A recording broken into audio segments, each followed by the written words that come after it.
Thank you, Mr. Secretary, and I'll start out with questions. Before I make a question, I'd like to just say it is refreshing to hear you talk about the fact that the United States is finally back in the game of trade negotiations. Our former president, President Biden, proudly announced in his presidency that he would not engage in bilateral trade negotiations and refused to have a single one during his term.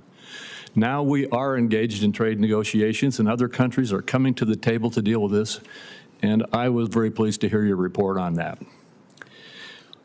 My first question gets to the tax reform issue that you've already referenced. As you know and can tell from what's already been said today, there are two very different views as to what it is that we are doing. Nobody can deny, though, that our top focus is to extend the Tax Code and Tax Cuts and Jobs Act from 2017. Could you tell us for just a minute what would happen if Congress does not extend the 2017 tax code? Senator, I believe it would be what is known in economics as a sudden stop. It would be cataclysmic for the economy if this is not extended. And as always, working Americans would bear the brunt. There would be job losses, economic losses in markets, a substantial increase in our budget deficit due to a decrease in tax revenues, and it is unthinkable what would happen. Well, thank you. And let's talk about what would happen if we do extend the TCJA and the other pro-growth provisions that we have in the legislation that we are working on right now. Can you talk about the importance of the pro-growth tax provisions, the economic impact, and some of the existing some of the existing and new provisions will have on workers? Yes. So first, let's examine the extension and permanence of the TCJA.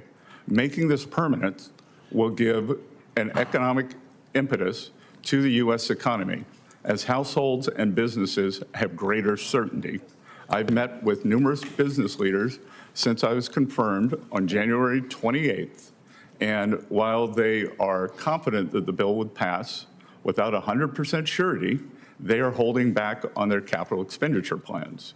Even last week, they told me that there is an substantial planned increase that will be in capital expenditures that will be unleashed by U.S. and foreign corporations that will benefit American workers.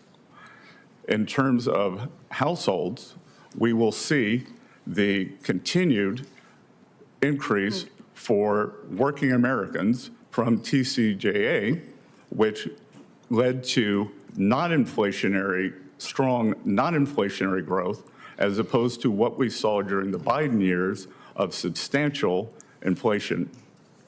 Furthermore, the president's proposals for no tax on tips, no tax on overtime, making auto loans deductible for new American cars, and tax savings for seniors will benefit working Americans and the bottom 50% of wage earners. So it is a unique combination that it will provide substantial business stimulus and it will provide substantial relief to the affordability crisis that has been generated over the past 4 years.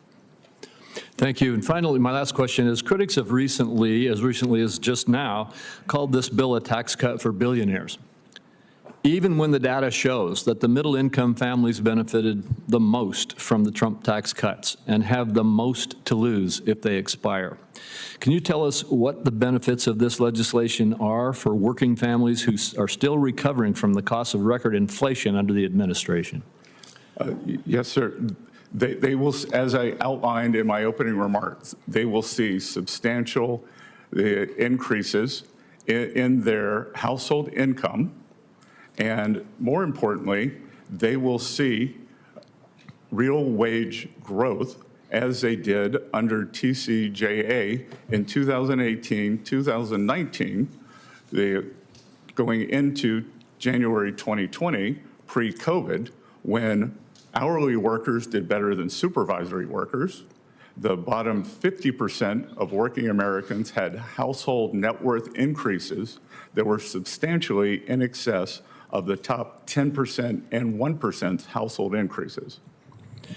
And you may not have this data at your fingertips, but my recollection is that at that time, as a result of the TCJA, the lower and middle income families had a higher percentage rate of income growth than did the wealthy. Do you have that statistic at your? I don't have it here, but that's captured in what I said, where hourly workers did better than supervisory workers. So the benefits inured to the bottom 50% of wage earners. Right, much greater than the top 10%. All right. Thank you very much. Senator Wyden.